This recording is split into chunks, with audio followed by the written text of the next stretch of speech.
Halo, apa kabar Anda semua? Ketemu di hari Senin. Ini Senin yang menyenangkan kalau menurut saya. Selalu setiap hari rasanya hidup di Indonesia ini mau menyenangkan ya, Bung Rocky ya. Makin seru. Saya selalu senang kalau ada kekacauan politik. Negeri ini baru bisa bagus kalau kekacauannya udah berakhir. Jadi biarin kekacauan ini belum maksimal kekacauannya. Biarin aja berantakan. Iya, ya. Ini konotasi Anda nih konotasi yang positif ya sebenarnya Ya ya. Ini dong. kita sebut lagi growing pain gitu ya. Jadi Growing pain itu ya, intinya. ya, Politik ya. memang harus alami hal ini nih. Apa namanya? Kayak orang naik gunung itu kalau dia belum pernah tersesat lalu tubuhnya itu nerobos semak-semak berduri-duri, itu belum naik gunung dia. Jadi Belum biarin ya. aja deh. Banyak duri di jalan politik kita. Ya, dan Indonesia harus melewati itu kelihatannya ya untuk. Yes. Oke. Dan ini menarik karena kemarin ternyata pertemuan antara KIB di Makassar itu ternyata tidak menghasilkan kesepakatan siapa yang akan diusung. Nah, ini menarik dan lagi kan kita tahu Golkar tetap ngotot maunya dia yang jadi calon presiden, tapi kemudian alasannya dikemukakan secara formal oleh Airlangga bahwa menunggu 1 sampai 2 lagi anggota koalisi yang baru. Ya, itu artinya Erlangga paham bahwa Jokowi tidak akan bakal memaksakan calon dia itu. Karena bukan sekedar Jokowi nggak mampu memaksakan, tapi fakta di lapangan bahwa calon Pak Jokowi, Ganjar itu makin lama makin kacau pendukungnya kan. Jadi tetap PDIP akan berupaya untuk memasang duri di sepanjang perjalanan politik Ganjar tuh. Dan kelihatannya Pak Jokowi berbalik tuh ke arah Pak Prabowo. Jadi kira-kira KIB sinyalnya begitu, ya tunggu Prabowo aja tuh sekalian gabung aja nanti dengan Gerindra, kira-kira begitu. Ya semua ini kan sinyalnya Pak Jokowi tuh. Jadi Erlangga juga menganggap ya mungkin Pak Prabowo ingin, Pak Jokowi ingin Prabowo Erlangga yang maju sebagai pengganti beliau. Gitu. Tapi kita menduga-duga hal yang kita nggak inginkan sebetulnya. Ngapain sih? Semua orang menunggu restu Prabowo, menunggu restu Jokowi, sinyal sana, sinyal sini. Tetapi dari awal kita udah prediksi KIB itu kan koalisi Indonesia berantakan. Ya, karena makin berantakan lah. Bentar lagi koalisi Indonesia bubar. Atau jangan-jangan menunggu sinyal dari Pak Jokowi sendiri, karena ini kan juga masih terus berlangsung musyawarah rakyat ya, musyawarah yang dilakukan oleh Projo, dan saya membaca ini kemarin rumahnya dilaksanakan di Sumatera Barat, di Padang gitu, dan ditolak oleh mahasiswa karena berlangsung di kampus dan itu dianggap menggunakan politisasi kampus gitu. Itu kayak tikus masuk ke sarang kucing namanya. Agak kacau juga idenya tuh. Apa yang datang ke Padang itu kan. Tapi memang kemampuan kita untuk menduga kekacauan kan dengan mudah dari awal kita tahu bahwa pasti ini akan bubar nih. Jadi jadi kalau dia batal di Padang karena ditolak itu artinya moral panitia ini juga hancur di mana-mana. Nanti dia pindah ke Palembang ditolak juga tuh. Jadi mungkin udah saatnya diucapkan aja supaya ngapain terus-menerus berupaya untuk membujuk rakyat. Padahal elektabilitas Pak Jokowi udah nggak diperlukan. Karena beliau udah selesai. Jadi nggak jelas kan ini musyawarah rakyat ini buat apa tuh. Yang dari awal Jokowi bahkan udah ogah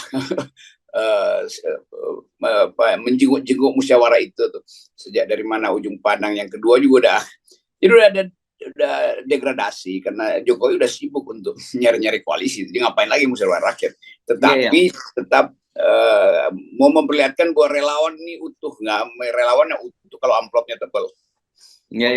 Nah, makanya saya mikir-mikir kenapa ya mereka kok memilih Sumatera Barat sementara yang di Makassar pun juga relatif, kalau sana relatif lah masih banyak pendukung Pak Jokowi itu pun dibatalkan gitu. Sekarang tiba-tiba pindah ke Sumatera Barat, ke Padang, dan kita tahu kan mereka juga sangat tahu bahwa ini dari 2 pilpres juga itu bukan daerah Pak Jokowi gitu, telak di sana malah kekalahannya Pak Jokowi.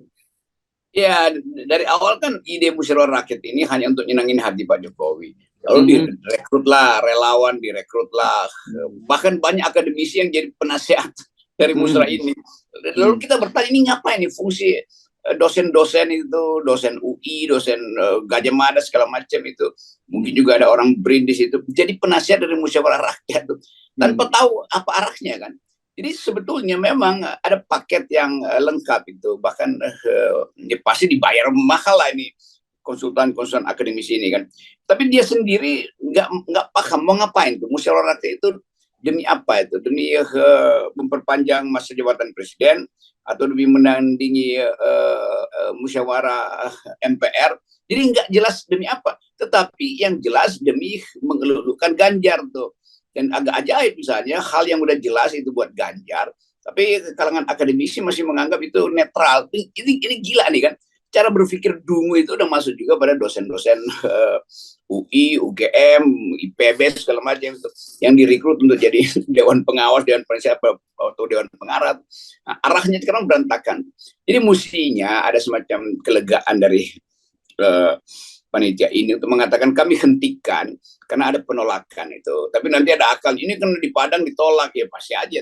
Itu paling juga pasti diam-diam sebenarnya orang nggak peduli lagi.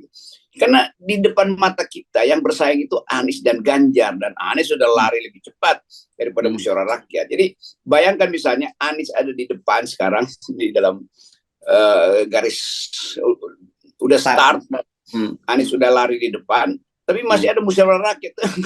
Jadi orang bingung ini mau ngapain tuh? Bilang aja musyawarah rakyat juga undang Anies aja supaya jelas. Tapi takut kan? Musra ini takut masuk di dalam wilayah di mana Anies bisa dimunculkan di musyawarah rakyat. Orang bingung. Musra ternyata buat Anies Baswedan kan gitu. Namanya musrab. Musyawarah rakyat untuk Anies Baswedan. Musrab. Dan saya kira dengan situasi semacam itu kita jadi memahami ya kalau Ganjar kemudian ada indikasi yang lawan lagi PDIP kan. Kenapa? Ini kan kita baca di DPRD Jawa Tengah maksud saya. Itu mulai muncul protes karena ternyata Ganjar Pranowo ini nggak pernah datang kalau diundang rapat oleh DPRD Jawa Tengah karena sibuk keliling-keliling nyapres gitu. Ya gimana dia nggak sibuk keliling nyapres kalau Anies sudah keliling kan gitu. Itu Ibu Mega banyak peluru buat pelan-pelan disiksa lah Ganjar itu dengan perintah-perintah DPP. Tapi tetap kita ingin tunggu Ibu Mega juga harus jelas memberitahu bahwa calon kami bukan Ganjar. Paling nggak dia bilang begitu. Karena memang belum ada calon, jangan takut untuk karena Bu Puan mungkin belum fix di situ, tetapi dia mesti sebutkan calon kami bukan Ganjar supaya musra ini juga tahu diri lah bahwa nggak didukung PDIP. Kok bagaimana musyawarah rakyat nggak didukung PDIP? Padahal PDIP itu yang pemilik rakyat, kan ajaib tuh. Jadi sebetulnya dari awal kita duga keras bahwa permainan headline ini akhirnya dibatalkan oleh munculnya Anies di Medan itu. Anies di Medan ini bisa 2 minggu nih headline terus kan. Sementara headline-nya Ganjar adalah ternyata dia pemalas. Ternyata dia nggak ngurus Jawa Tengah, lalu akan dikeluarkan lagi oleh PDIP. Ini buktinya nih, stunting Jawa Tengah masih tinggi nih. Ini buktinya kerusakan lingkungan, ini buktinya banjir segala macam. Jadi PDIP sebetulnya yang akan Ganjar sendiri. Jadi Ganjar diberi ganjaran oleh PDIP. Oke, sebenarnya kalau kita lihat hari ini sebenarnya tadi Anda menyampaikan itu sudah hampir pasti itu KIB itu bubar gitu ya. Dan kalau tahu nggak bubar mungkin justru KIB yang akan diakuisisi oleh yang lain gitu. Kalau bahasanya Pak Erlangga kan menunggu 1-2 partai lain. Tapi mungkin kalau dari perspektif kita lihat justru KIB nanti akan di take over oleh koalisi yang lain gitu di pemerintahan. Kelihatannya begitu. Dan ini semua menandakan bahwa makin lama Pak Jokowi makin lemah. Dia tidak punya grip lagi itu. Dia kasih sinyal supaya cepet-cepet dong, jangan rangkul-rangkulan aja. Erlangga bilang bahkan pegang tangan aja kita belum kok, apalagi rangkul-rangkulan. Ini kira-kira begitu sinyalnya. Jadi bagus juga Golkar mulai kasih sinyal bahwa dia mandiri itu. Dan partai-partai lain pasti akan belajar dari Golkar. Dan Golkar tahu cara memeras yang cerdas, memeras politik cerdas kan Golkar paham tuh. Itu dia sinyal ya kita tunggu lagi 1 partai. Itu artinya dia tahu tuh siapa yang mesti dia guide di situ supaya Erlangga jadi firm sebagai calon presiden. Itu bagus juga. Nanti paling nggak ada 3 lah calon presiden di situ. Walaupun 3-3 kita nggak peduli. Oke, mari kita ini dulu kita ngomongin realitasnya dulu ya, Bung Rocky. Jadi kelihatannya sekarang yang real ini berarti setidaknya ada 3 tadi ya, tiga kubu lah, 3 koalisi ya. Satu koalisinya Anies jelas Nasdem, Demokrat dan PKS yang katanya sudah hampir selesai, katanya 90%, walaupun saya bilang ledekin masih ada probability-nya 10% yang nggak jadi kan gitu. Kedua kubu PDIP itu jelas clear ya, dia tidak akan goyah itu dalam situasi semacam itu. Yang terjadi nanti dia akan menarik partai lain. Yang kedua PKB dan Gerindra kan gitu ya. Dan sementara KIB ini potensinya mungkin akan diserap oleh Prabowo atau diserap oleh PDIP gitu kelihatannya, Bung Rocky. Ya itu aja, dan Erlangga kelihatannya senyumnya bagus aja kan. Kemanapun dia faktor akhirnya kan. Jadi Golkar sekarang berbalik, Golkar lah yang menawan dua blok yang tadi itu kan. Bagi dia ya aja dibongkar-bongkar. Bahkan Golkar masih kasih sinyal bahwa oke, dia masih akan tunggu mungkin nada terakhir dari Pak Jokowi itu. Atau senyum terakhir dari Pak Jokowi untuk bilang oke deh silakan Golkar jalan sendiri itu. Jadi kelihatan betul bahwa pemilu ke depan itu yang nggak ada gunanya sebetulnya tuh, karena persiapan mentalnya buruk, orang siapa yang dengan siapa ini koalisi belum lengkap itu. Sementara calon presiden yang kita butuhkan adalah orang yang udah beredar untuk memberitahu rakyat bahwa ini mandat dia, bahwa ini ide dia, bahwa ini proposal dia untuk bangsa ke depan. Jadi kita menunggu presiden untuk ajukan proposal, bukan kasak-kusuk di antara partai. Nah, kasak-kusuk itu penyebabnya karena 20% itu kan begitu. Kita udahlah, kita mau dengar Anies mau jadi calon presiden. Oke, ini konsep saya. Ganjar begini, kasih konsepnya aja itu. Tunggu koalisi itu belakangan aja kan. Demikian juga Prabowo. Kan semua presiden di Amerika itu selalu udah siap dengan bukunya. Dulu Bill Clinton mulai dengan bikin buku Putting People First, dahulukan rakyat itu. Obama bikin buku Audacity of Hope, keberanian untuk berharap. Jadi semua sebetulnya calon presiden ini nggak usah peduli, biarin kasak-kusuk. Tapi mereka mesti beredar. Nah masalahnya Anies udah bebas dari birokrasi, maka dia beredar. Ganjar belum bebas dari birokrasi, makanya dia dihajar. Ini remanya enak nih. Ada yang beredar, ada yang dihajar. Iya. Oke, jadi sekarang ini justru secara mengejutkan Ganjar yang selama ini dilelukan dan dianggap ini orang yang tadinya akan dapat blessing dari Pak Jokowi, malah nasibnya malah makin nggak jelas ini setelah pertemuan Makassar ini ya. Kelihatannya Ganjar banyak minum obat sekarang, obat penenang gitu supaya bisa tidur. Karena kalaupun dia ditolak Pak Jokowi atau ditolak PDIP yang ada soal, tetapi yang terjadi dia ditolak pada saat Anies dilulukan, itu soalnya tuh. Jadi Ganjar lakukan fight back lah itu. Nah, pasti karena saya Ganjar Pranowo, saya ingin jadi presiden dan saya dihalangi oleh PDIP, maka saya akan lompati pagar PDIP atau saya keluar dengan baik-baik kan. Kan buat keluar dari PDIP cuma dua, atau lewat pintu atau bongkar genteng kan, begitu kan. Tapi itu orang melihat sebagai satu tindakan otentik dari seorang capres, bukan nunggu diombang-ambingkan. Makin lama Ganjar mentalnya juga terombang-ambing tuh kan. Padahal Anies sudah dengan firm kasih pidato tentang keadilan sosial, orang udah tahu temanya. Oh, Anies ingin pidato keadilan sosial, Anies bahkan tegaskan perubahan atau tidak, kan begitu kan. Jadi nadanya udah naik. Kemarin dia masih ragu-ragu nih, continue and change. Begitu dia ketemu masa, emosi, ego, intelektualnya itu tumbuh. Nah kita tunggu juga Ganjar begitu. Ganjar ya nyantai-nyantai yang gak ada isinya kan. Mondar mandir kiri kanan, tapi apa yang diucapkan dengan mondar mandir itu? Kira-kira itu. Ya, saya kira betul. Saya sepakat ini. Kita dorong bahwa mesti lebih jelas, ya, lebih clear dan lebih otentik seorang calon presiden itu. Jadi tidak hanya calon presiden kemudian sibuk di media sosial gitu ya. Kan kita tahu banyak sekali sekarang yang mendulang popularity itu dari media sosial. Yes, kita sepakat media sosial itu bagian dari tools pemenangan. Tetapi kontennya yang harusnya mestinya kita isi itu hanya tadi itu hanya tools, bukan itu yang justru. Tapi sekarang kita melihat banyak sekali pejabat kita yang kadang-kadang saya nggak paham ngapain ya tiba-tiba ada pejabat kemudian tiba-tiba jadi tukang sayur, tiba-tiba jadi apa gitu, jadi peragawan, lenggak-lenggok dan sebagainya. Saya bingung. Jadi apa sebenarnya yang akan diperoleh bangsa ini dengan seorang pemimpin yang seperti itu? Tagline Anies kemarin bagus tuh, bahwa perubahan harus direbut.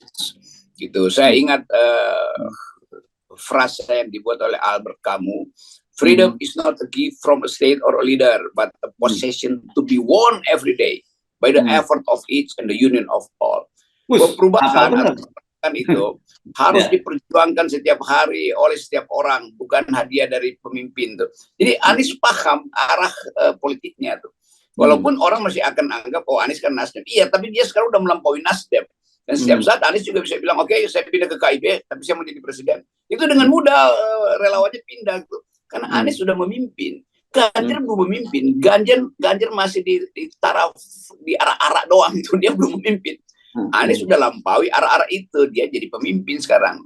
Kendati macam-macam orang merasa Anies nggak panggil, itu urusan batin orang aja yang baik and dislike. Tetapi secara fakta sosiologis Anies sudah memimpin.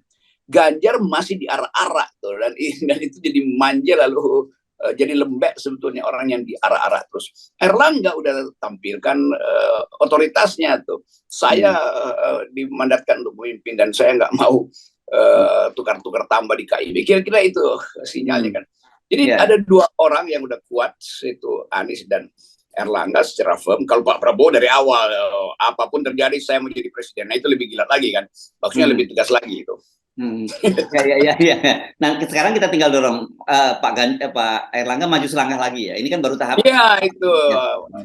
Kita dorong Golkar tuh maju aja selangkah. Kami juga ingin perubahan karena ini Golkar yang sudah berubah sejak reformasi. Jangan tenggelam lagi pada cara-cara tukar tambah di zaman lalu tuh. Itu intinya supaya Ganjar belajar. Jadi kita ingin setiap calon presiden datang dengan keyakinan diri sendiri itu. Mau elektabilitasnya 2 atau 20 itu nggak ada soal. Karena rakyat mau lihat nih pemimpin ini teguh nggak pendiriannya. Itu. Ya. Saya membayangkan kalau itu terjadi pada Ganjar Pranowo dan kemudian terjadi juga pada Puan Maharani, menurut saya akan seru dan akan menarik ya Pilpres 2024 nanti, walaupun kita tidak yakin akan terjadi dan kita juga tetap menuntut 20%, tapi kalau itu dilakukan oleh mereka dan jadi tidak Anies sendirian, itu akan menarik sekali Pilpres kita kali ini. Itu saya bayangkan misalnya ada timnya Ganjar banyak anak sekolahan tapi nggak berani secara mental untuk tampil tuh. Demikian juga Mbak Puan tuh. Kan Puan itu punya potensi untuk jadi orator. Karena orang bilang Puan nggak bisa ngomong, itu soal lain tuh. Kalau gue udah ketemu masa akan terlatih dalam dua bulan ke depan juga bisa tuh. Kalau nggak bisa datang ke CNN, ini saya ajarin tuh kan. Tapi sinyal kita lihat Puan akhirnya melemah juga. Padahal Puan mestinya paling yakin, saya pemimpin PDIP, saya punya masa, saya punya sejarah tuh, dan saya nggak takut menang, nggak takut kalah tuh, karena saya diuji tuh. Kan itu yang orang tunggu kan. Anies terang-terangan uji saya tuh di depan publik, kasih pidato. Memang Anies punya kapasitas intelektual, konseptual, Puan nggak punya. Tetapi bukan itu, pemimpin itu nggak perlu ditakut-takuti dengan itu. Dia akan dapat kecerdasan jalanan kalau berani tampil. Itu yang kita ingin Ibu Puan, supaya jangan lempar-lempar hadiah aja. Kan orang ingat ya Puan kayak Jokowi juga lempar-lempar hadiah. Lemparlah gagasan itu, buat tim yang kuat itu. Diuji, begitu habis pidato dilihat bahasa tubuhnya, di mana yang lemahnya, narasinya, kalimat mana yang kurang kuat. Dilatih aja kan. Itu ini masih 3 semester kok latihan untuk jadi pemimpin. Ya. Dan kalau Anda nyebut tadi, kita pasti ingatkan lagi di Brazil ada figur namanya Lula da Silva, dan itu bukan seorang intelektual, dia mulai dari bawah, dia dari seorang buruh dan kemudian dia berhasil karena dia punya konsep, ya ini mensejahterakan buruh. Ya itu Pak, itu namanya kecerdasan jalanan tuh,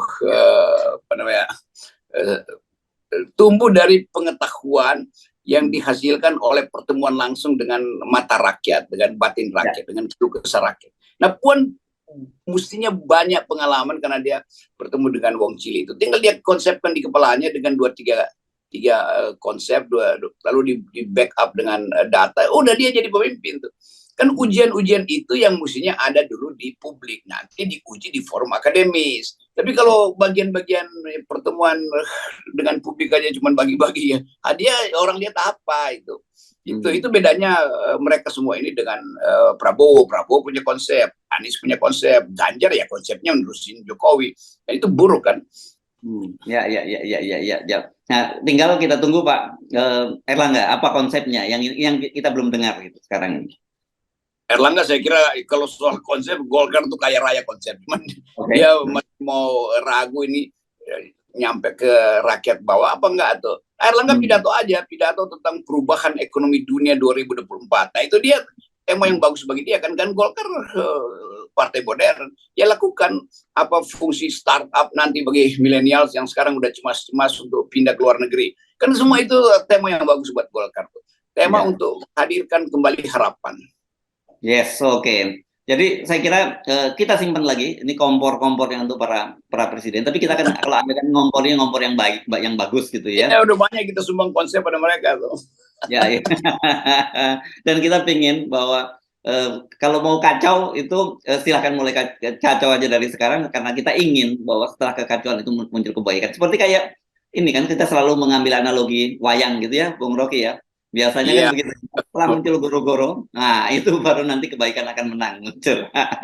Iya, tanpa ada Kurusetra, nggak ada Mahabharata. Mahabharata dirancang untuk menghasilkan Kurusetra supaya terjadi perdamaian antara Pandawa, segala macam lah.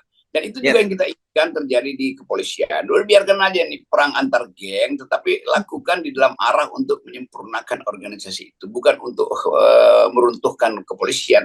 Biarkan perang antar geng demi institusi kepolisian yang bersinanti. Karena setelah perang yang ada adalah arang dan harapan. Ya kita ambil harapannya kan.